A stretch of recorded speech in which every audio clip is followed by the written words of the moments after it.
Gracias. Buenos días tengan todas y todos ustedes. Siendo las 11 horas con 19 minutos, damos comienzo a la mesa técnica interinstitucional en materia penal dependiente de la Comisión de Feminicidios, por lo que para efecto de registro iremos mencionando nuestro nombre y la institución a la que representamos o de la que provenimos.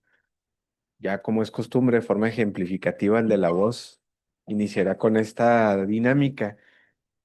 Soy Guillermo Trejo Neder, secretario técnico de la Comisión de Feminicidios. Y si me hacen favor,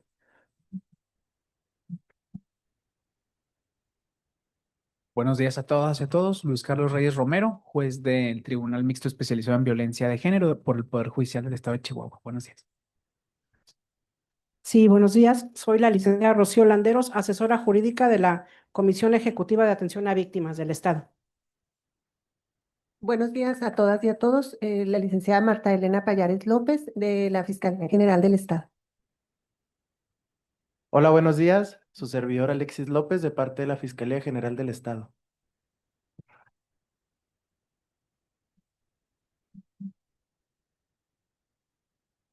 Buenos días, Sergio Gaitán, de la Coordinación de Dictamen del Congreso del Estado. Buenos días, Alejandra Morales, de aquí de Dictamen Legislativo. ¿Qué tal? Muy buenos días. Beatriz Espino, asesora de la diputada Argüelles. buenos días. Magistrada, buenos días. Buenos días, su servidora Yacel Villanueva del Tribunal Superior de Justicia. Gabriela, buenos días. Hola, buenos días. Gabriela Juárez Bejarano, de la Comisión Ejecutiva de Atención a Víctimas. Héctor, buen día. ¿Qué tal? Buen día a todos. Héctor Luján, asesor de la diputada Jos Vega. Gracias, Héctor. Lisette Bustillos, buen día. Buenos días, Lizeth Bustillos del Tribunal Superior de Justicia. Buen día. José, buen día.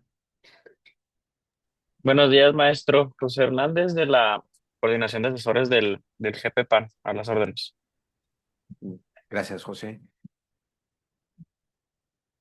Como quedamos en la reunión próxima pasada, iniciaremos con el análisis del tipo propuesto en los asuntos 1246 y 1237. Entonces, los micrófonos están abiertos. Quien guste comenzar, con mucho gusto tiene el uso de la voz.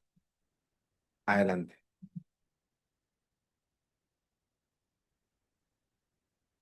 Vamos a exponer en pantalla una tabla para que coadyuve con el trabajo de la mesa. Como saben, es evidente, está el texto vigente, la propuesta de cada uno de los asuntos, y en la última columna iremos redactando, si a ustedes así les parece, la propuesta que vayamos consensando. Reitero, solamente nos vamos a enfocar con la descripción típica, dejando de lado las sanciones, tanto pecuniaria como privativa de libertad, y aún no entraríamos en algún atenuante o agravante. Es solamente la descripción típica. Entonces, si les parece, bajo esa vertiente, comenzamos con el debate. Adelante.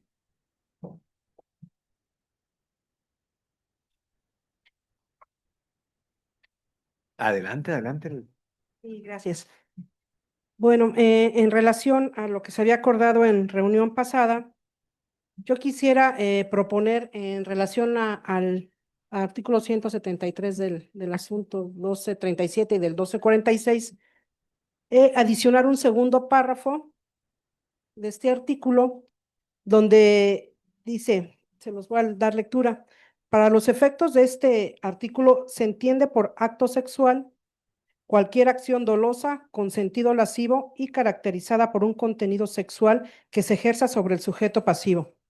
¿Esto por qué? Porque a continuación el segundo párrafo de la propuesta nos habla de ciertos supuestos, como lo comentaba yo la sesión pasada, habla de tocamientos, caricias, roces corporales, pero no define que esos tocamientos o esos roces corporales tienen un sentido de connotación sexual, un sentido lascivo. Entonces, yo hago esta propuesta, ¿por qué? Porque de acuerdo a criterio jurisprudencial, se debe tener un concepto amplio de un acto sexual, porque la Corte ha establecido que el acto sexual no se limita al acceso carnal, sino que comprende cualquier conducta de contenido sexual que afecte la libertad sexual. Sí, también porque con ese sentido amplio de acto sexual se reconoce que el bien jurídico tutelado no es solo la integridad física, sino la autonomía, dignidad y libre desarrollo sexual. Y con ese sentido amplio de acto sexual, yo consideramos que se puede prevenir un riesgo de inconstitucionalidad por una interpretación restrictiva. Es decir, si nosotros limitamos a estos conceptos de acto sexual, tocamientos, caricias, puede quedar fuera alguna situación que no se derive de esa definición. Entonces ya estaría restrictiva ese acto sexual que no podría entrar dentro del tipo penal y ese concepto amplio de acto sexual que hago mención es compatible con la estructura del tipo penal de abuso sexual de aquí del estado de Chihuahua y se puede evitar problemas de taxatividad. Es decir, que no queden ambigüedades de interpretación, como lo comentaba la sesión pasada, pues el segundo párrafo propuesto habla de tocamientos, pero no dice qué tipo de tocamientos, ¿no? En qué parte del cuerpo, puede ser un tocamiento en la espalda, en el brazo. Entonces, ahí sí se prestaría muchas ambigüedades y también roces corporales, como les comentaba, puede haber alguna situación de algún evento donde haya mucha gente y puede haber un roce, pero sin embargo no es con ese contenido sexual o con lascividad. Esa es mi propuesta.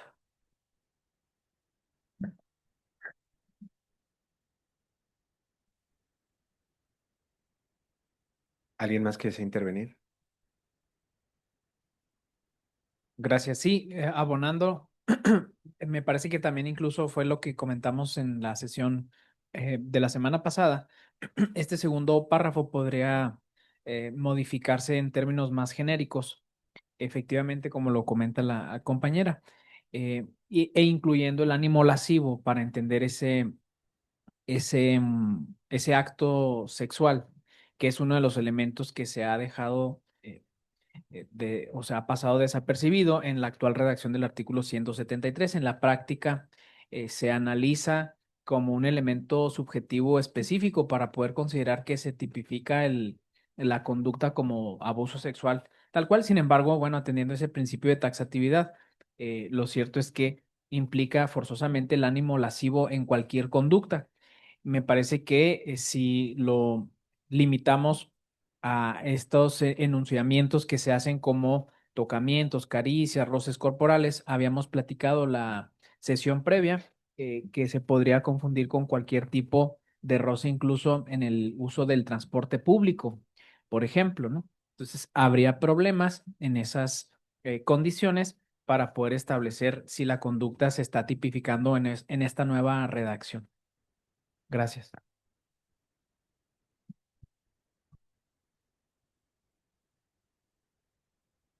¿Alguien más? Con toda confianza, ¿eh? Adelante, adelante.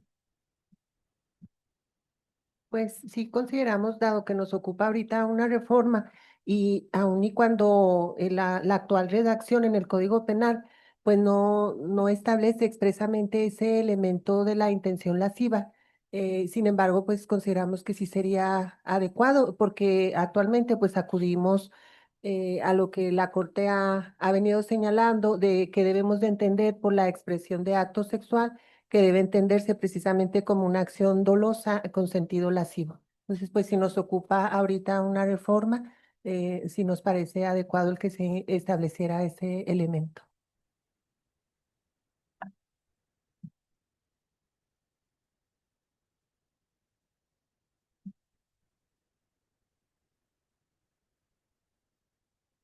¿Alguien más?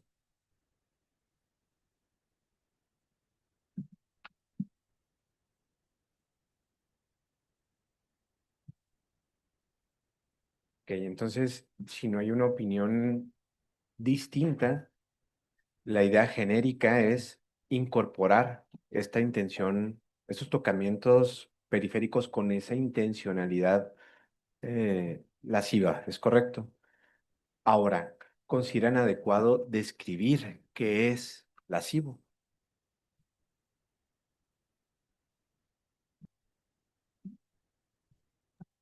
Si me permiten. Adelante, magistrada. No, no, yo no estaría a favor de hacer esta descripción de ese concepto. Em, para eso podemos, hay un principio de taxatividad, pero en tratándose de algunas construcciones gramaticales, existen fuentes que nos pueden dar la respuesta, no necesariamente el Código Penal. Entonces, basta con dar a entender taxativamente el sentido y acudir a las fuentes lingüísticas que nos permitan integrar debidamente, que no es un tipo penal en blanco, no se me entienda con esto cuando yo hablo de integrar, sino de entender debidamente lo que se quiere decir con este concepto. Entonces, yo no estaría a favor de que se describiera en el tipo penal. Sería cerrarlo demasiado y eso puede ser más perjudicial que otra cosa. Gracias. Gracias, gracias, magistrada. Adelante, adelante. Sí, de acuerdo con lo manifestado por la magistrada, toda vez que si se hace esa definición, determinación del concepto lascivo, vamos a estar limitando a lo estrictamente descrito en la norma y va a haber situaciones que van a excluirse, van a quedar excluidas, cuando sí podrían haberse incluido dentro de un concepto más amplio. Entonces, de acuerdo con lo que comenta la magistrada. Sí. ¿Algún comentario distinto? Ok, entonces vamos avanzando en estos consensos. El primero es la incorporación de esta intencionalidad lasciva y la segunda es no describir lo que es lascivo. Es correcto, ¿verdad? Va. ¿Perdón? No, si quieres dejarlo ahí nada más, porque hay unas distinciones entre el texto vigente y ambas propuestas. ¿Tienen alguna otra observación respecto a esta descripción típica?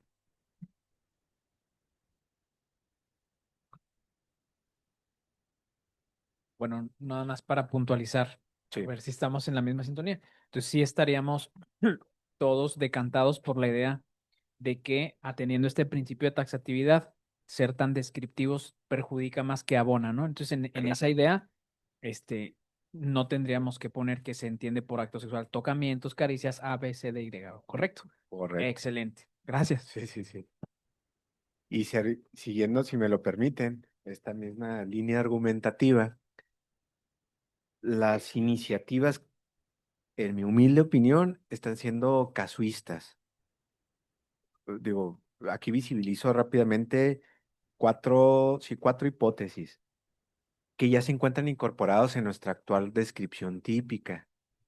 Por ejemplo, hay coincidencia en la falta de consentimiento, tanto en lo vigente como en las propuestas, entonces no tendríamos por qué modificarlo ahí.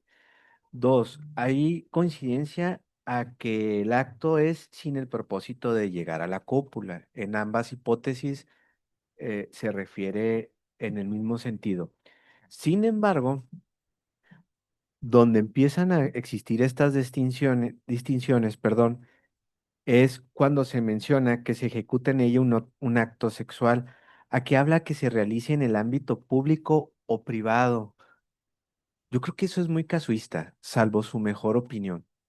Que el acto sexual se realice en el ámbito público o privado. ¿Consideran oportuno atender esta porción de la iniciativa? Adelante. No, sino que... Es que aquí está la iniciadora y hoy se está enojando con el de la voz. Yo por eso estoy procurando. No, no. y no es enojo, al contrario, o sea, creo que estamos aquí para Ok, construir. estoy jugando, güey, estoy jugando. parte y para mencionar el porqué de esta especificación, porque al final del día es eso, ¿no? O sea, creo que todos entendemos que un abuso sexual se puede cometer en cualquier ámbito, ¿no? El tema es hacer esta relación con la Ley General de una vida libre de violencia. Ahorita pues no estamos en esa parte de la iniciativa, pero sí es uno de los temas que se tocan ahí en lo particular, especificar cuál es el ámbito público y por qué las violencias hacia o contra las mujeres también se pueden cometer dentro de ese espacio, ¿no? Que tiene también mucho que ver con otros tipos de violencia, no únicamente la referente a lo sexual. Entonces, por eso nos piden esta modificación en lo particular, haciendo esta visibilización de que puede ser en cualquier ámbito, ¿no? Tanto en lo público como en lo privado. Y por eso incluimos en la iniciativa la definición de espacio público para hacer la referencia a la Ley General y a la Ley Estatal de una vida de acceso a una vida libre de violencia. Sí entiendo que puede sonar un poco es esa situación en lo particular, pero ese es pues sí, un poco la justificación tal vez del por qué se realiza esta reforma.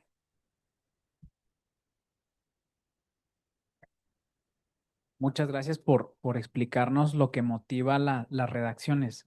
Y bueno, en ese sentido, yo lo que tendría también que abonar es, eh, de entrada, no, yo no sería de la idea de que sería conveniente establecerlo como tal cual, porque si se describe, lo que vamos a escribir es la conducta, ¿verdad? Entonces, siempre y cuando se realice la conducta, entonces intrascendente será el lugar distinto, como por ejemplo en el delito de violencia familiar, en donde sí se tenía que acotar si lo que se quería era dentro de la puerta de los domicilios de los conciudadanos, pero luego se concluyó que era dentro o fuera, ¿no? Entonces sí era importante acotar si se iba a establecer una conducta en ese entorno, el lugar.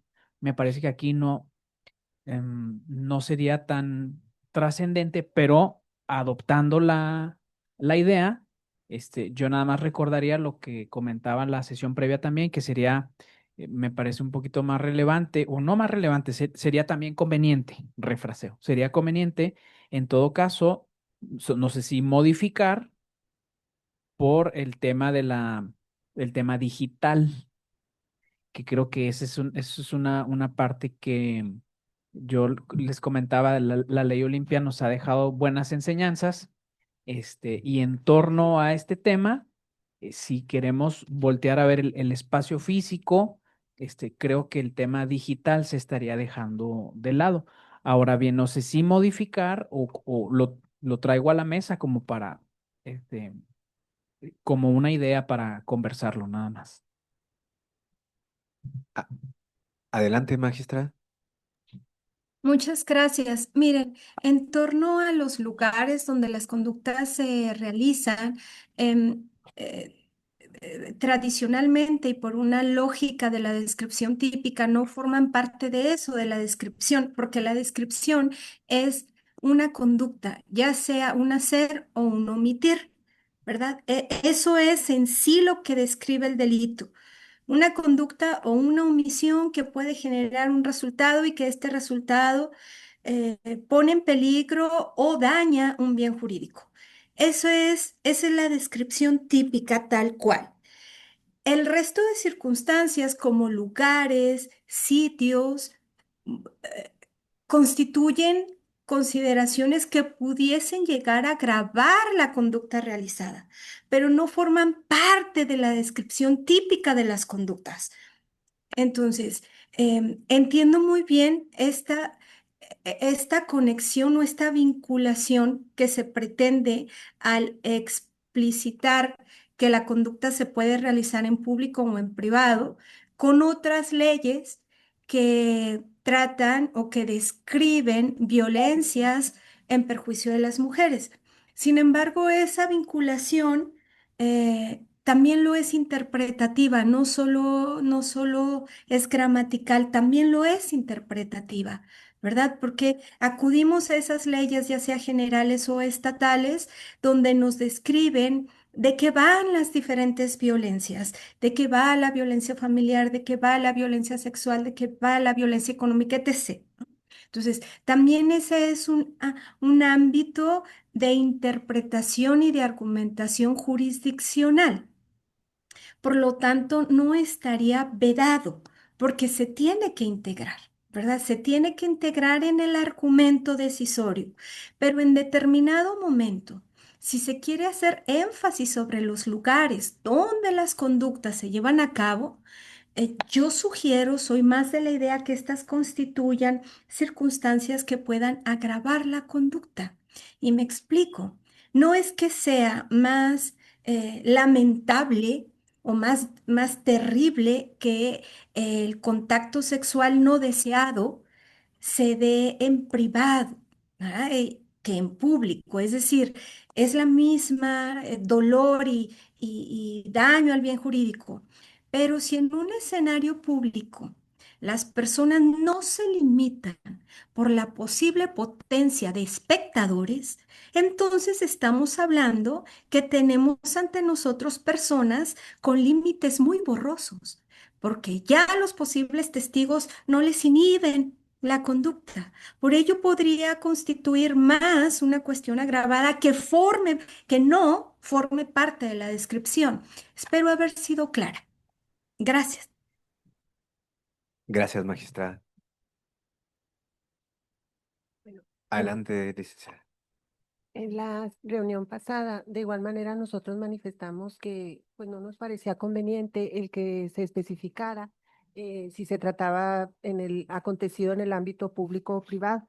Incluso creo yo, además de lo que ya se ha señalado, que en un momento dado viene hasta a ser más complicado un hecho ya concreto para configurarlo, porque quizás ahorita podemos hablar de, no sé, un edificio público, pero que luego si es una oficina cerrada, y entonces creo que lejos de beneficiar vendría a complicar un poco la situación. Además de que, como lo comenta la magistrada, pues estas circunstancias ya serían agravantes, tan es así que la actual redacción pues contempla un agravante en tratándose de estos hechos cometidos en despoblado o lugar solitario. Entonces ya no seríamos congruentes si lo dejamos en la descripción del tipo penal, ahora hablando del ámbito público o privado. Entiendo la intención de que quede establecido, pero bueno, el mensaje de cualquier manera es de que los de este tipo de delitos pues se da tanto en los espacios públicos como privados, ¿verdad? Independientemente de que no esté en la descripción del tipo penal. Gracias. Adelante. No, nada más secundar la manifestada por la magistrada. Me parece que dio fundamentos filosóficos muy potentes para justificar un agravante, porque estaría siendo compatible la argumentación filosófica de la magistrada con el objetivo de la pena en México de la reinserción. Si tenemos una persona que no se inhibe en esas condiciones en el ámbito público, entonces sería una cuestión para tomar en cuenta a efecto de graduar una pena mayor, porque va a necesitar una mayor atención en el sistema penitenciario, ¿no? Entonces, nada más secundar también ese comentario. Claro. ¿Algún otro? Bueno, entonces, salvo que exista comentario distinto, estoy entendiendo que no estamos de acuerdo con que se incorpore el ámbito en donde se desarrolla la conducta como parte de la descripción típica. ¿Es correcto?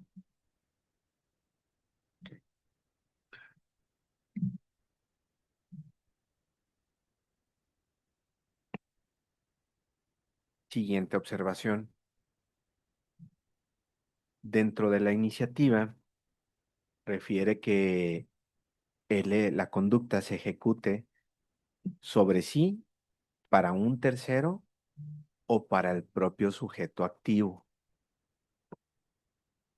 Guarda cierta similitud con el debate que acabamos de realizar. Lo pongo sobre la mesa para que dialoguemos si consideran oportuno que continúe o que lo incorporemos, mejor dicho, a nuestra descripción típica vigente, o se pueda mejorar o simplemente omitimos esa parte de la iniciativa. Adelante.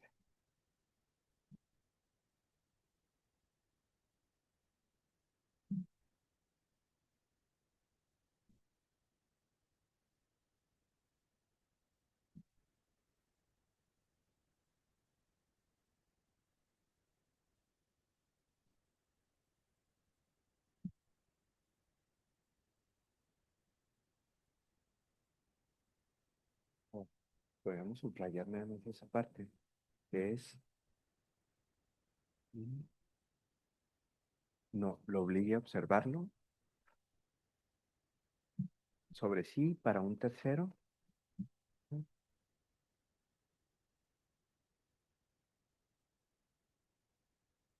Así es, nada más para... Ajá.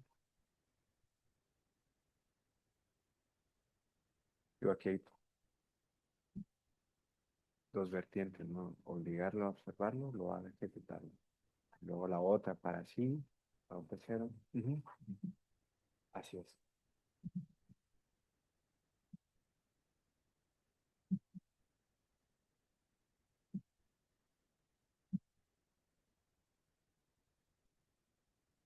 Adelante. Bueno, yo aquí sí, a priori o a bote pronto, no vería yo de momento ningún inconveniente con esta redacción, ¿eh? Eh, a efecto de poder establecer con más claridad, no de manera casuística, sino que también se puede realizar la conducta haciendo algún tipo de manipulación cuando tenga esta connotación, insisto, del ánimo lascivo del que hemos estado platicando, para poder extender el ámbito protector de la norma, no solamente eh, de una forma eh, muy elemental, sino cuando es un poco ya más elaborado, en donde hay manipulaciones o incidencias en las que se está instrumentalizando para que produzca sus efectos la conducta hacia otras personas. Entonces, a mí yo no tendría a bote pronto alguna observación en ese sentido, salvo mejor opinión.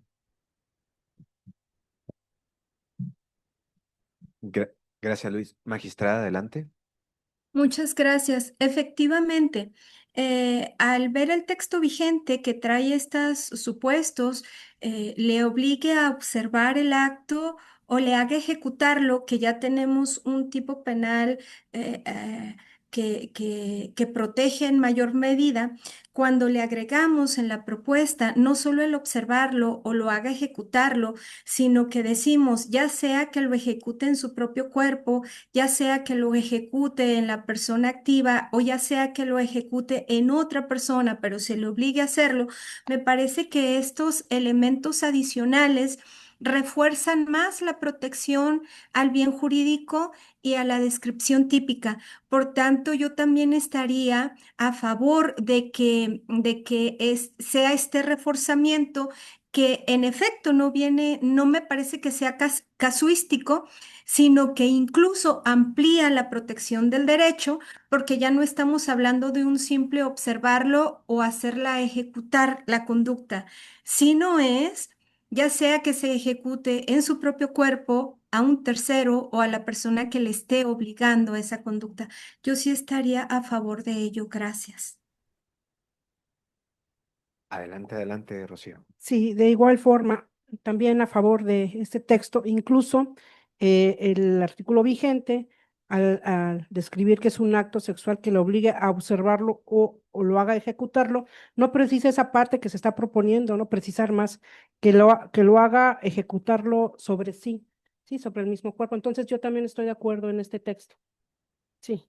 Perfecto. Fiscalía. También estaríamos de acuerdo. Creo que pues es más amplio y por ende pues da mayor protección, ¿verdad? Entonces, si no existe algún otro comentario, estaremos llegando al consenso de que estos elementos adicionales refuerzan la descripción típica, por ello se amplía esta tutela al bien jurídico tutelado. Entonces, incorporamos estos elementos y así les parece.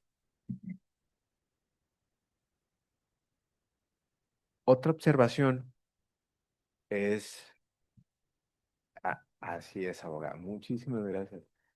Esa última descripción que viene en la iniciativa, en donde refiere que también se considerará abuso sexual cuando se obligue a la víctima a observar su cuerpo. Adelante.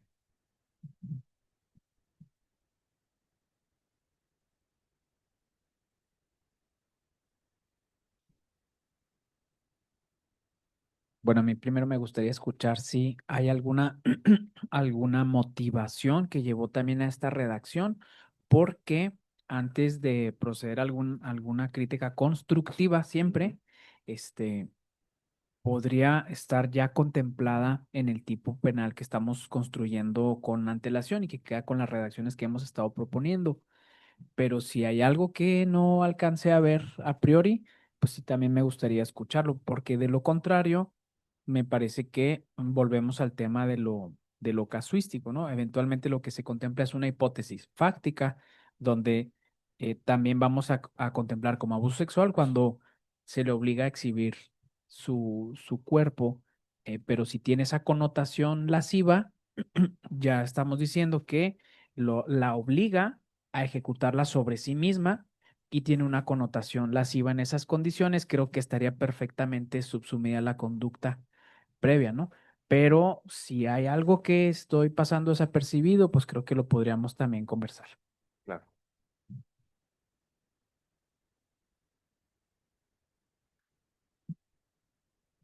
Bueno, creo que en sí el acto, ¿no? O sea, de la exhibición o de que obliguen a una persona a mostrar parte de su cuerpo, lo tenemos pues claro todos.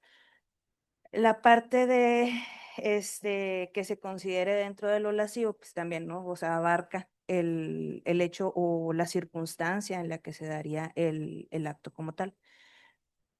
Pero, sí, tal vez en las definiciones de lo de acto sexual, que si viene como exhibición, tal cual, sí quedaba abarcado, pero ya si quitamos estas, particularidades con, con toda la justificación que nos han brindado aquí en la mesa, no sé si como tal, o sea, se entienda a esa parte, ¿no? De que obliguen a alguien a exhibir su cuerpo, porque al final del día es despojar o como parte de las agravantes que ponemos, pues es con violencia física, psicológica, etcétera, pero que sí quede comprendido, pues que no es únicamente en sí esta otra parte, ¿no? Sino que es también, aunque yo no te haga nada a lo mejor, pero sí el obligarte a que hagas esta pues este acto que te deja vulnerable al final del día, sí es pues parte también de un abuso sexual que puede llegar a ser un daño en todos los otros aspectos de tu vida. Magistrada, adelante. Gracias. Sí, miren, escuchando las motivaciones acerca del por qué se consideró eh, que dentro de la descripción típica que se obliga a la víctima a exhibir su cuerpo, me parece más efectivamente una conducta agravada, porque evidentemente sería un acto de naturaleza sexual. El que yo obligue a una persona a despojarse de alguna prenda para que me exhiba alguna zona erógena de su cuerpo es en sí un acto sexual que corresponde a la descripción típica, que es lo que deben tener básicamente el tipo penal. Pero en dado caso, escuchando esta motivación, ¿no? Donde pese a que yo no rozo con mi cuerpo el tuyo, pese a que ni siquiera te digo que tú toques tu propio cuerpo, pero te exijo a que lo muestres, una zona pudenda de tu cuerpo. Esto genera mucho daño, entonces yo lo veo más como una cuestión agravada, ¿verdad? Es decir, si el acto sexual consistiese en obligar a la víctima a exhibir su cuerpo, una parte de este, ¿ah? Entonces la pena se aumentará, bla, bla, bla, bla, porque yo estoy dando un mensaje de que esto, que yo ya entiendo como un acto sexual, pero este acto sexual en específico, yo lo considero, no sea más agravado, lo considero lo que sea, pero a mí me suena más como una circunstancia a resaltar agravada que formando parte de la descripción típica. Gracias. Gracias, magistrada. ¿Alguien más? Adelante.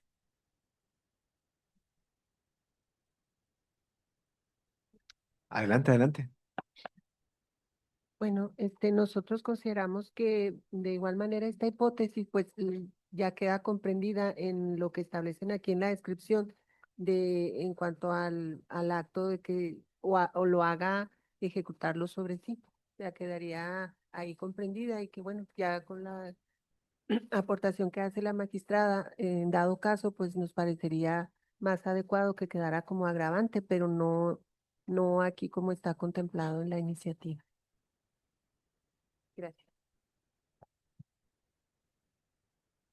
Adelante. Gracias. Sí, seguiría la suerte de lo comentado previo. Me parece que efectivamente el tipo penal, así como la conducta como tal, de que hizo que lo realizara, aunque hizo que la obligó o lo obligó, según corresponda, a realizarlo con ese ánimo lascivo, en esas condiciones, sí está entonces contemplada la conducta. Pero si se quiere ser casuístico para delimitar algunas agravantes, como en este caso el comentario que nos hacía la compañera en el sentido de que pues se está dejando despojada a la persona, se está dejando vulnerable, entonces tiene una connotación de conducta que implica entonces también reforzar el tema de las finalidades de la pena, porque sí se está cumpliendo con el tipo penal como lo estamos construyendo, pero y además le está dejando vulnerable, entonces se está lesionando mucho a la víctima, no solo por el tema de la lascividad, sino también por la vulneración que en esas condiciones se le está dejando de despojarle de prendas. Entonces, seguiría la misma suerte del comentario previo, que también yo abonaría como una modificación, que sería no como una definición de que también es abuso sexual, porque sí es abuso sexual, sino en todo caso como un agravante cuando se obligue a la víctima a exhibir su cuerpo.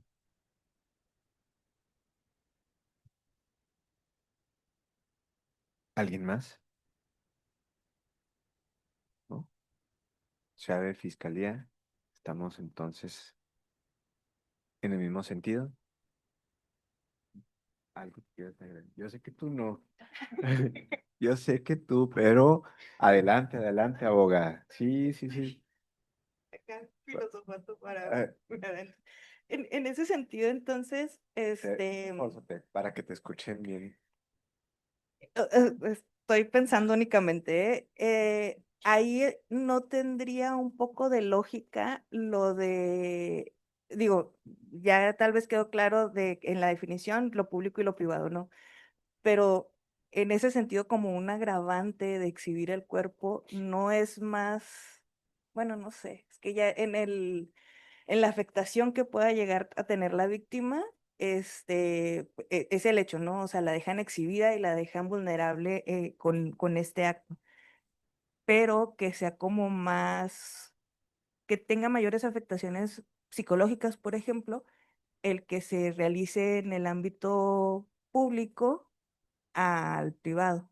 Y lo lanzo nada más como pregunta, únicamente les digo, como pensando al interior, me quedó nada más como esa duda, no sé si en ese sentido si pudiera tener como un poco de lógica esa expresión, ya dentro como un agravante.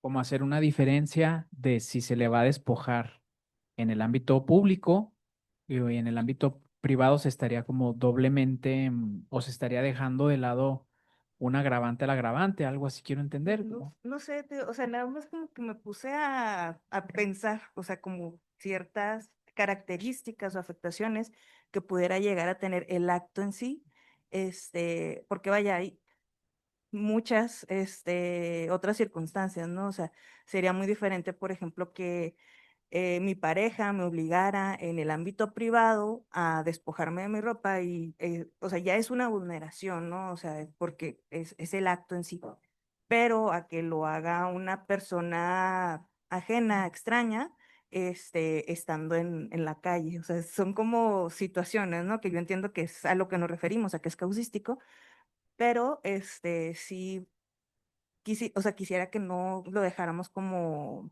de largo tampoco. Sí, de hecho me recuerda mucho lo que estuvimos conversando en la sesión previa sobre el tema de, de otorgar el perdón en este delito, ¿no? Podría ser alguna de las diferencias que se pudieran delimitar en esta descripción, porque cuando se está en el ámbito privado con pareja, pues es por querella necesaria, que es lo que se está pretendiendo también con ambas iniciativas, que ya no sea por querella necesaria, que incluso no admita el perdón. Pero a mí me parece que abonando a aquella argumentación de la sesión previa, si dejáramos eh, el tema de la extinción por perdón, podríamos también diferenciar en esas condiciones. Y lo estoy pensando en voz alta, digo, a final de cuentas, pero podríamos llegar a establecer a través de ese mecanismo una diferencia en la vulneración que sin duda en ambos se vulnera la víctima, pero con connotaciones distintas, para que en una admita el perdón y en otras sea solo en el ámbito público. Mm, No sé, magistrada, ayúdeme. Adelante, magistrada. Gracias. Miren, si entendí el cuestionamiento es qué hacer cuando se combinan varias circunstancias que agravan vulnerabilidades, ¿no? Es como ese tema. Y me vino a la mente, imagínense que en la violación nosotros dijéramos, pero si la introducción o la realización de la cópula o de un elemento em, distinto al pene, el cuerpo humano u objeto, lo hace un extraño, o si lo hace un cercano, o si lo hace un... Yo creo que no podríamos realizar estas diferenciaciones.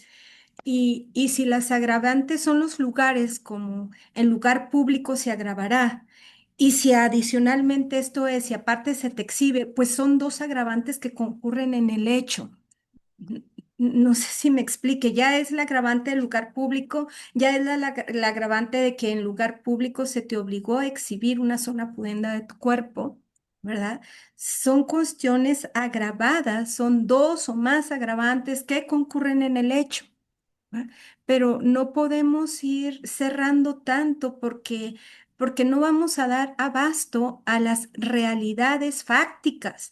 No podemos, sino que tenemos que abarcar una serie de circunstancias y estas circunstancias agravarlas y a lo mejor esas agravantes concurrirán en el hecho, pero estarán establecidas. A lo mejor se te obligó a exhibir una zona erógena de tu cuerpo en público. Bueno, pues van dos agravantes en el hecho y están reconocidas como una circunstancia que agrava la conducta. No se están ignorando, pero no podemos estar juzgando perdón, legislando, perdón, en caso por caso por caso, porque no hay manera de hacerlo. Entonces, nada más contemplar que los hechos, estas circunstancias son agravadas y pueden agravarse, ¿verdad? Y otro tema que yo aprovecho aquí para decir, evidentemente su servidora eh, siempre ha estado como a favor de generar todo lo posible por erradicar la violencia. Y en esta erradicación de la violencia, no podemos ignorar la voluntad de las personas. El derecho penal es el derecho que más ignora la voluntad de las personas por su propia naturaleza, ¿verdad? Por su propia naturaleza, porque tiene que caminar incluso sin la voluntad. Muchas de esas veces de las víctimas, sí, eso lo tengo muy presente. pero no podemos desdibujar tanto a las personas. Lo comento por em, quitar la posibilidad de que se otorgue el perdón. Yo creo que lo fuerte para esto no es quitar la voluntad de las personas, es asegurar que la voluntad de las personas sea otorgada sin ningún tipo de coacción o de violencia. Creo que ese es el propósito, no que no externen su voluntad, sino que lo hagan conscientes, sin coacción y sin violencia. Gracias. Gracias, magistrada. No, yo nomás estaba filosofando. No, y de hecho, yo creo que con la intervención de la magistrada, o sea, se alcanza a proteger esa inquietud, ¿no? Porque en el caso de que sea despojada, bueno, convergen las agravantes en ese sentido, entonces creo que no, no pugnan las ideas en ese sentido. Sí.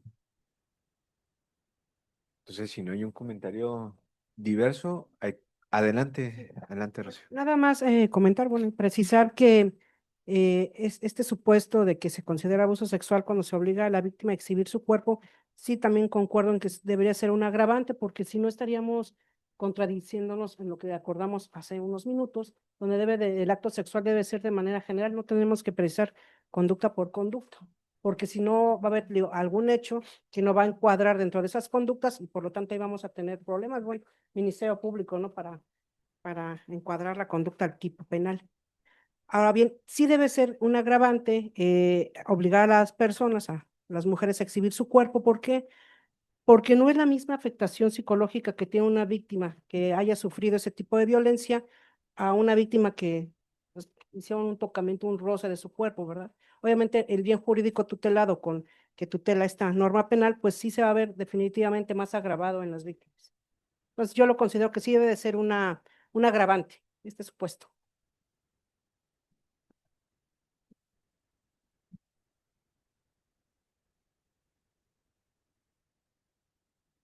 ¿Alguien más? ¿No?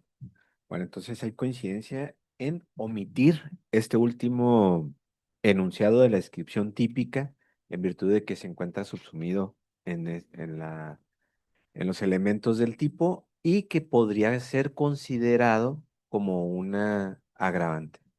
Así es. Continuamos. ¿Alguna otra observación respecto a esta descripción típica?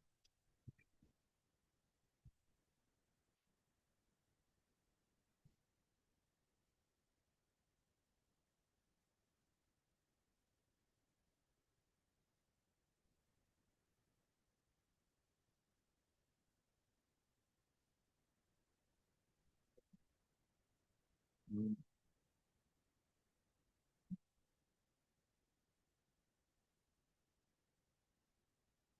Podemos cerrar.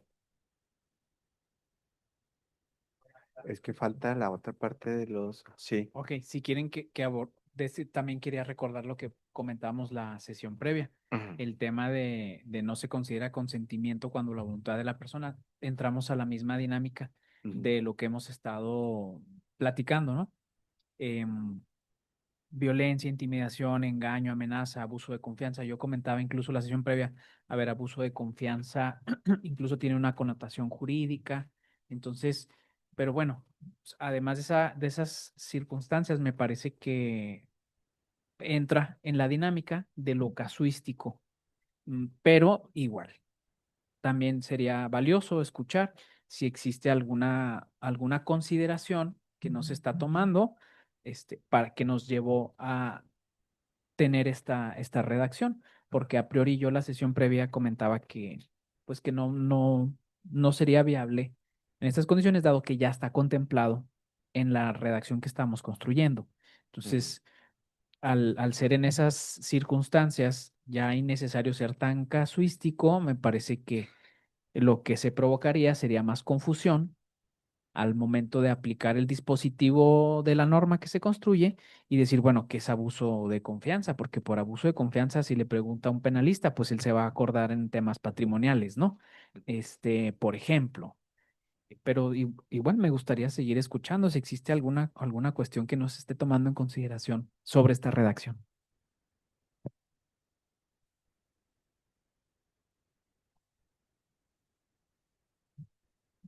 A- Adelante, abogada. Gracias. Bien, de igual manera, ya desde la sesión pasada, el licenciado pues había manifestado, pues entiendo yo la inconveniencia de que se defina aquí lo que entendemos por consentimiento en la forma en que se hace, porque sí coincido en cuanto a que se puede prestar a confusiones, eh, precisamente por el término ese de abuso de confianza, pues que estamos hablando de un delito, ¿verdad? De índole patrimonial. Y además, no sé, así ahorita he visto, eh, al menos genéricamente, esta definición que hacemos, me pareciera que al ser así tan casuísticos, podemos dejar fuera, no sé, una situación de una víctima que esté semi inconsciente, porque aquí nos habla de que la voluntad ha sido anulada o viciada, pero por violencia, intimidación, engaño, amenaza, abuso de confianza de autoridad o situación de vulnerabilidad, pero ¿qué pasa con aquellas víctimas que por alguna situación, no sé, de alguna sustancia, están semi inconscientes? Entonces esto creo yo, salvo su mejor opinión, es un ejemplo de que al ser casuistas podemos dejar fuera situaciones que sabemos que se presentan en la realidad. Gracias. Claro. Adelante, abogada. En, en los casos que mencionan, bueno, refiriéndonos únicamente a ese texto, ¿no? Al final, ese párrafo y el subsecuente están ligados. Uno habla de cuando la voluntad de la persona haya sido anulada o viciada, y el siguiente, que no se puede presumir consentimiento cuando se carezca cuando se presuma el silencio, la pasividad o la falta de resistencia física. También lo vincularía con una de las agravantes, mm, que habla de cuando la víctima se encuentra bajo los efectos del alcohol, fármacos, narcóticos u otras sustancias que deterioren su voluntad o discernimiento, como lo mencionó la compañera de la fiscalía. Entonces, entiendo que el consenso en general se refiere a las causas por las que puede ser viciado el consentimiento, ¿no? Eso es lo que consideran causístico. Entonces, yo sería más de la idea de que sí dejemos la parte de que la voluntad de la persona haya sido anulada o viciada, sin referirnos en lo particular a cada una de las causas.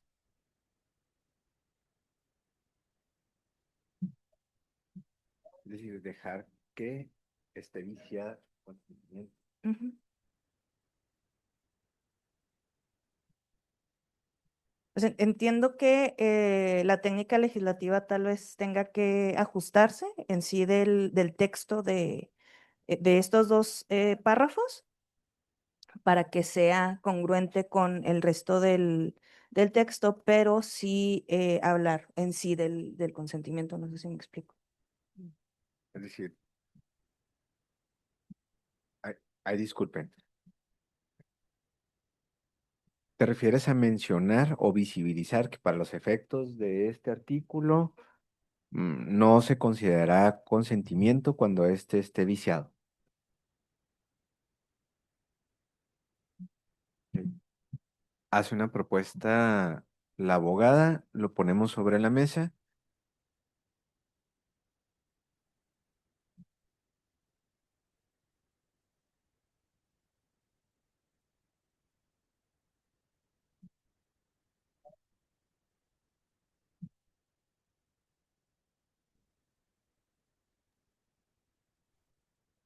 Ah, adelante, adelante, magistrada.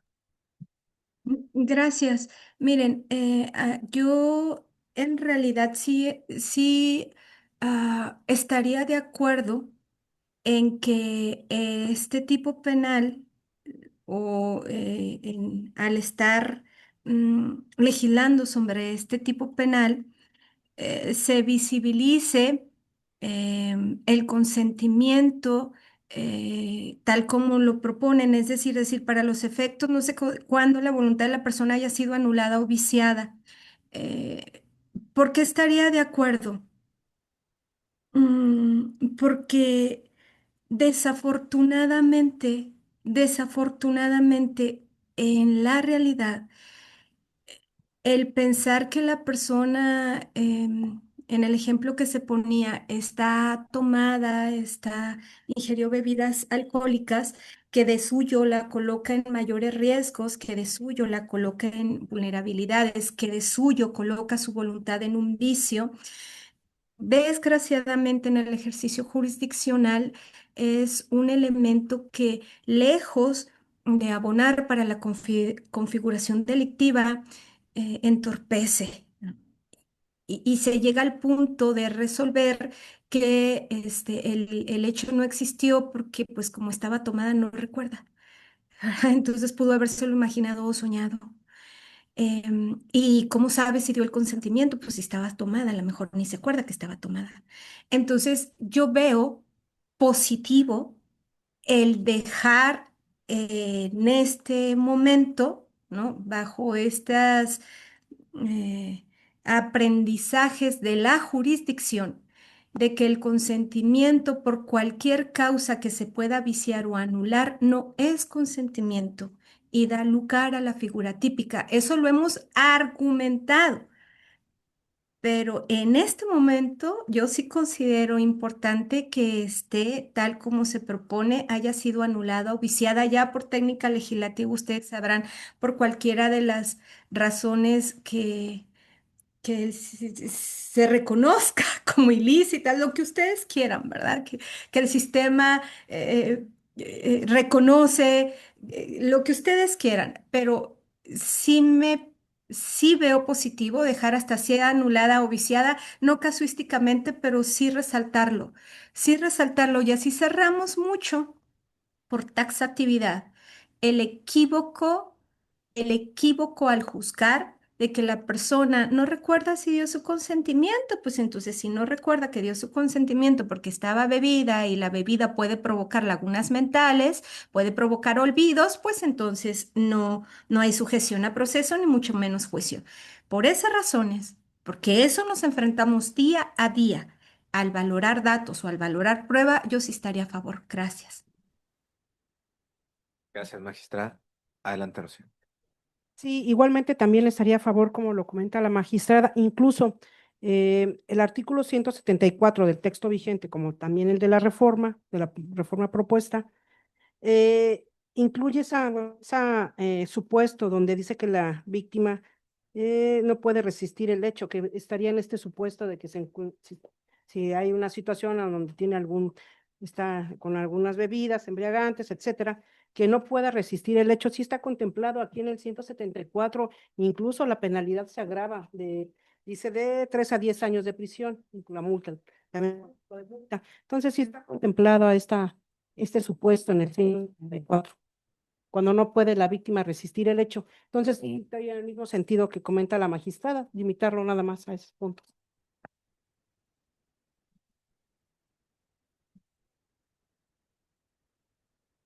¿Alguien más?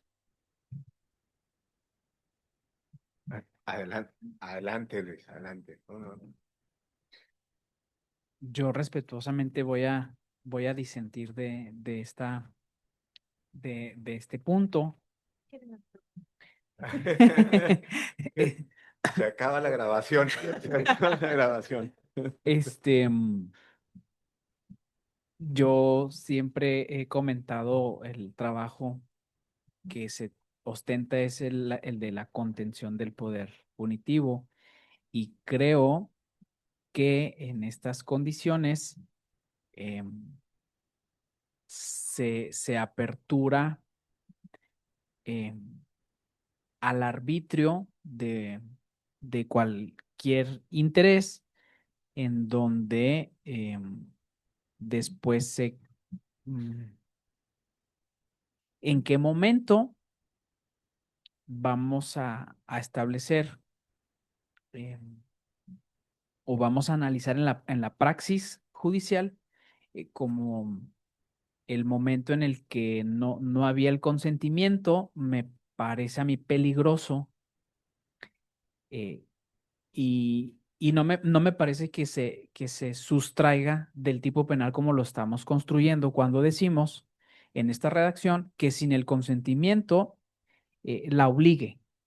O sea, cuando decimos sin el consentimiento la obliga, yo creo que en esa hipótesis cabe el análisis de esta parte del consentimiento, porque si la obliga, entonces eso implica, bien sea que fue sin consentimiento, porque a través de algún mecanismo lo forzó el consentimiento, o porque de plano no hubo ni siquiera el consentimiento, pero la obligó, ¿no? Entonces yo siento que en esa descripción de que la obliga, ya se contempla esa vulneración de, de la voluntad de la víctima. Y si decimos entonces ya de una forma que el consentimiento fue anulado y viciado, ¿en qué momento? Ya después, me acuerdo mucho de un sketch que anda por ahí, discúlpenme, pero es fuente también hemerográfica, ¿no? Donde decía, no, mejor no me gustó. Entonces, ¿qué crees? Me violaste, o decía, no, entonces es abuso sexual. Entonces, no sé si represente un peligro de vulneración de conductas que quedan al arbitrio a la postre de la conducta, el decir, no, me parece que mi conducta no, mi voluntad no era concordante con lo que yo acabo de vivir. Ahora, insisto, desde mi punto de vista, no se sustrae la hipótesis de la redacción que nosotros ya contemplamos. Si eventualmente alguien establece que su voluntad fue viciada, pues en el tipo que se está construyendo ya decimos que sin su consentimiento la obligó. Entonces, centraríamos ya en la praxis judicial que se acredite o que nos establezcan, que nos expliquen por qué se obligó. Creo que si ahondamos un poco más en el consentimiento, corremos peligros para que después de perpetrado la conducta se cambie de decisión y entonces se inicien los procedimientos y el poder punitivo desbocado al arbitrio de si con posterioridad se toma la decisión de establecer que no se tenía la voluntad. E insisto, pero bueno, es la apreciación que yo tengo de la redacción básica que estamos construyendo. Yo creo que no se sustrae. O sea, si se da esa hipótesis en esas condiciones, me parece que con establecer que sin su consentimiento la obligó, podemos entonces ya en la praxis que se explique por qué se obligó, ¿no? Pero bueno, es una idea solamente. Claro. Adelante, abogada. Únicamente. Bueno, a mí también me parece innecesario y riesgoso el que definamos aquí en el tipo penal lo que vamos a entender por consentimiento. Y el riesgo me refiero, pues que tan es así que estamos, bueno, al menos aquí en la propuesta, ¿verdad? Eh, Siendo confusos por lo que ya se ha venido comentando, incluso al incluir un concepto de índole patrimonial, de un delito de naturaleza patrimonial, y aunado a que pues ya la Corte, ¿verdad?, ha definido lo que se entiende por la falta de consentimiento en tratándose de delitos sexuales. Entonces, de quedarse, creo yo que tendríamos que ser muy cuidadosos en, pues, en no incluir hipótesis que lejos de ayudar, pues nos vaya a perjudicar. Y porque, pues, como comentamos, ya la Corte ha definido lo que es la falta de consentimiento en tratándose de los delitos sexuales. Entonces, por eso a mí me parece innecesario y pues un poco hasta peligroso, ¿verdad? Gracias. Gracias. Adelante. Yo sostendría la idea, o sea, entiendo los puntos que expresan, el por qué lo, lo visualizan de esa manera, pero sí concuerdo más con la idea que expuso la magistrada, de que al final del día el consentimiento que se realiza en este tipo de condiciones, lo que estamos visibilizando es el hecho de que no es válido, o sea, porque Estamos hablando de que sí hubo un consentimiento, pero que estuvo viciado por ciertas características. Sean cual haya sido, ¿no? Podemos hablar de una persona que a lo mejor está en un grado extremo de, no sé, de drogas, alcohol, o sea, lo que daña en sí el que puedas sostener un consentimiento viable y pues cómo se van sustentando los hechos. Entiendo lo que el juez nos manifiesta, pero sí, o sea, de parte de nosotros sí vemos viable el manejarlo como lo habíamos platicado en un inicio, o sea, hasta que donde, sin especificar las causas, simplemente que pues no es válido este consentimiento.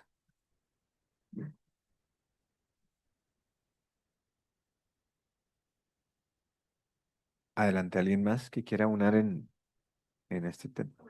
Adelante, Rocío. Sí, sí, yo también concuerdo incluso con lo que comenta la licenciada de Fiscalía. ¿Por qué? Porque si se precisan estos supuestos del consentimiento, ¿no? De intimidación, ya no va a bastar en el momento en que se integra una carpeta de investigación, no va a bastar que la víctima nos diga, fue sin consentimiento, sino vamos a tener en el momento que hagan su investigación y su integración en su carpeta, van a decir, bueno, y esa falta de consentimiento, ¿por qué fue? Porque por violencia, intimidación. Entonces va a ser dificultad para el Ministerio Público, no solamente bueno, manifestó a la víctima que no hay consentimiento, sino hay que saber por qué no hubo ese consentimiento, cuál de esos supuestos y habría que acreditar y describir dentro de la carpeta. Y ya después eso pasa hacia el juez. Igual también al momento de resolver va a tener que determinar si ese consentimiento se vio afectado por alguna de estas circunstancias, ¿no? Entonces sí, concuerdo que sí que como lo comenta usted y la magistrada solamente en esos puntos.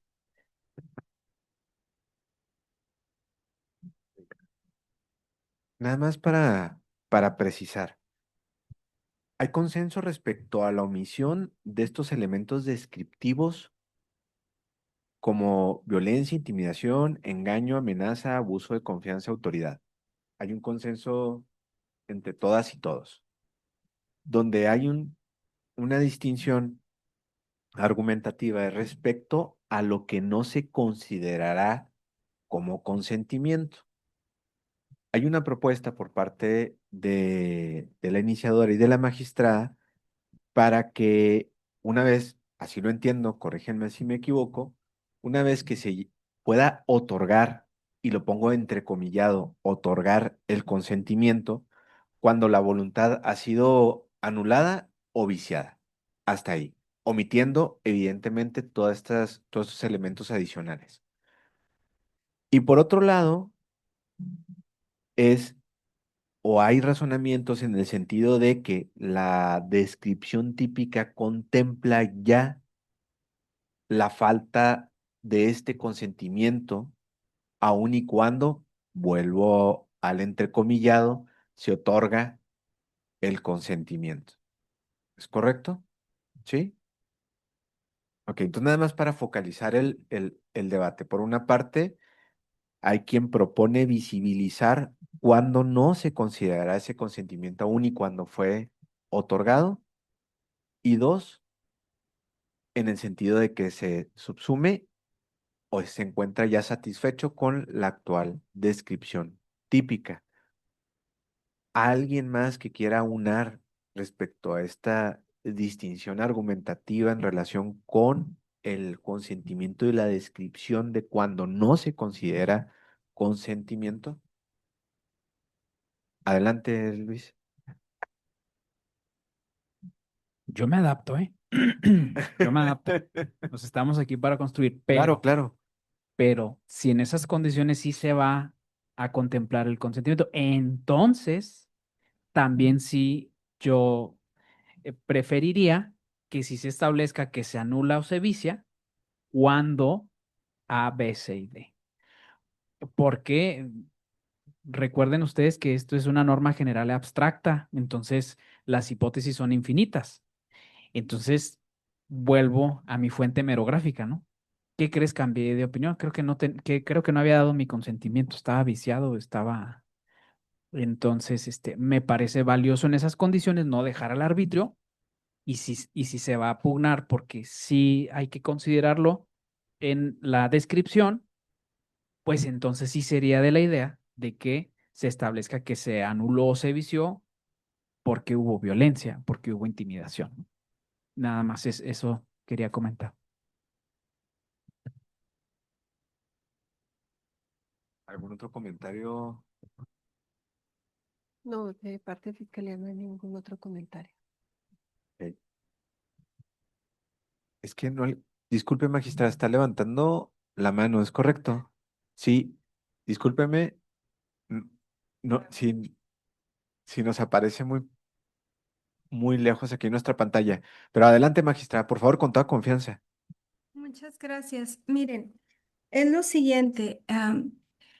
Estamos hablando de tipos penales y cuando hablamos de que el consentimiento se anula o se vicia, no es por cualquier razón y no tiene que estar en el tipo penal, porque el tipo penal sabemos que no está aislado en el ordenamiento jurídico. La voluntad tiene razones por las que se vicia, ¿verdad? Cualquier voluntad. Y eso no lo da otra fuente de derecho, no lo da el derecho civil, por ejemplo. Entonces, de nuevo, no se trata de integrar tipos penales en blanco, no estamos hablando de esas omisiones legislativas, pero sí estamos diciendo que cuando estamos construyendo tipos penales, estos no son aislados, sino que están dentro de todo un sistema jurídico, dentro de todos los conceptos que el sistema jurídico ya reconoce y ordena, ¿verdad? Para poder aclarar las circunstancias. Entonces, eh, anular el consentimiento es cuando yo digo no y de todos modos va el acto sexual. Te anulo tu libertad, te anulo tu dignidad, te anulo tu voluntad, te anulo, te nulifico tu voluntad, tu no me importa. La estoy anulando. ¿Ya? Que eso es obligar a otro, ¿verdad? Pero cuando se vicia el consentimiento, no es anular, no es tu no me importa, tu no quiero, no es el no quiero y para el no quiero no necesito explicarlo, solo no quiero. No necesito decirte porque no quiero tener un contacto sexual contigo. No quiero. Y si tú, pese a mí, no quiero, me arrebatas corporalmente, pues me anulas, ¿verdad? Pero el otro supuesto que es obligar, pero el otro supuesto que yo no entiendo dentro de obligar es el vicio del consentimiento, porque en un momento yo sí quería, pero hubo una circunstancia dentro del hecho y no posterior a este, ¿verdad? Que me hace que mi consentimiento esté viciado. Y pongo un ejemplo, yo sí quería yacer contigo, pero con algún método preservativo, pero no te pones ningún método preservativo, ya no quiero, y aún así me impones, por ejemplo, la cópula. Consentimiento viciado. En un principio yo estaba de acuerdo a esa intimidad, con alguna circunstancia condicionante, un método preservativo, pero no existió. Oye, pero fuimos, oye, pero sí, pero en el momento no.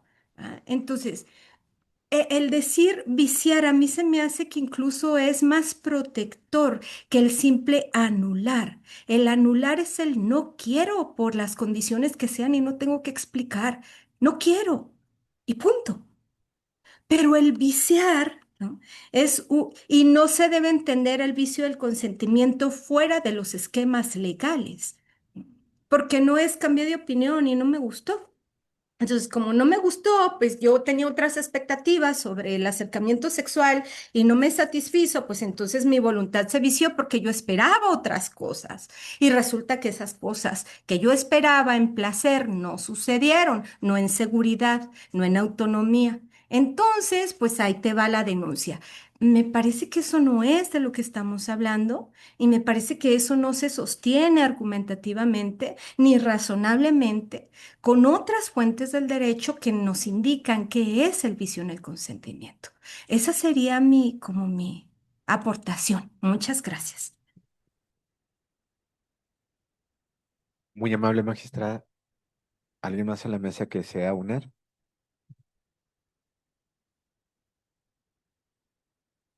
¿No? continúan con esta distinción argumentativa respecto a la incorporación o no de esta descripción de lo que no se considera como consentimiento. Adelante. Yo insisto que es, yo insisto que es peligro de desbocar poder punitivo porque pues la magistrada es brillante en ejemplificar los razonamientos en torno a las hipótesis, pero en la praxis el dispositivo normativo va para todos y el Ministerio Público son distintos y piensan diferente y entonces, y los abogados no se diga, el gremio de abogados no se diga. Entonces, si en la redacción hablamos de un consentimiento que sí hubo, pero que estuvo viciado, entonces estamos hablando de alguien, como lo comenta la magistrada, que sí quiso y por alguna circunstancia ya después no. Estamos hablando, como lo dice, de un vicio, ¿verdad? Entonces, en esas condiciones creo que desde mi punto de vista sí es un tanto peligroso.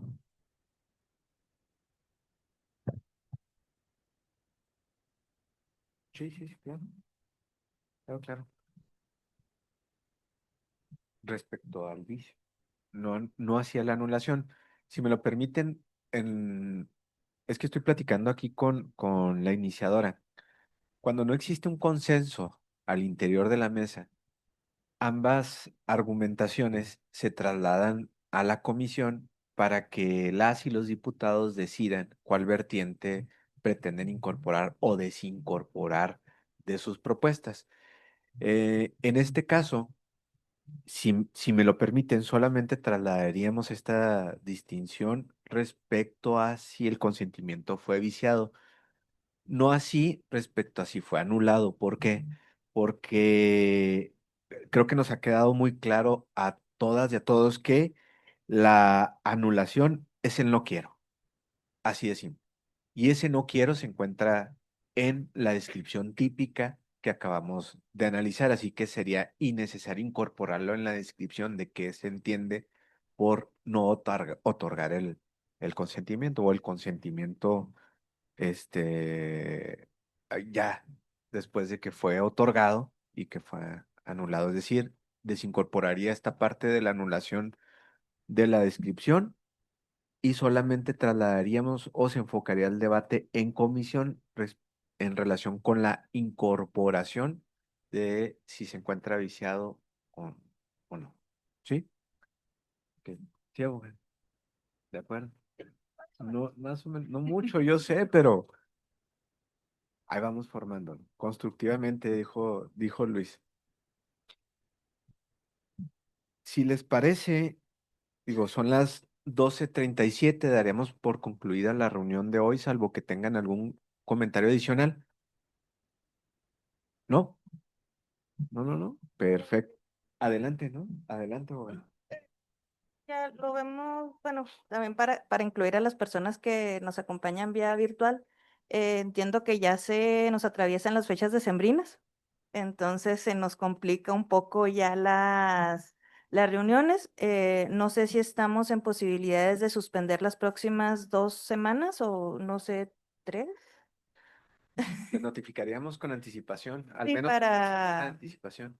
para poder estar en condiciones de hacerles llegar a todos la invitación y retomar los asuntos donde nos quedamos para pues poder dar paso a las festividades decembrinas. Entonces, pues muy felices fiestas a todos de parte de la diputada y muchísimas gracias por todas sus aportaciones. Y pues nos encontraremos entonces ya en el 2026 para seguir retomando estos asuntos pues tan importantes. Mil gracias a todos. Gracias, abogada. Nuevamente reiterarles el agradecimiento y como acaba de mencionar Beatriz, nos veríamos en el 2026, si así lo dispone, en quien crean, Dios, el universo, quien gusten. Si así lo dispone, nos estaremos viendo en el 2026. Les notificaríamos una semana, si así nos lo permiten, con antelación y continuaríamos con este tema. Felices fiestas, pásensela muy bien y estudiemos Voy a estudiar, Beatriz, en el próximo te lo prometo. Voy a estudiar esta parte. No sé si tienen algún comentario adelante, los micrófonos están abiertos, si no, felices fiestas y nos veríamos el año que entra. Gracias, felices fiestas a todos. Hasta luego.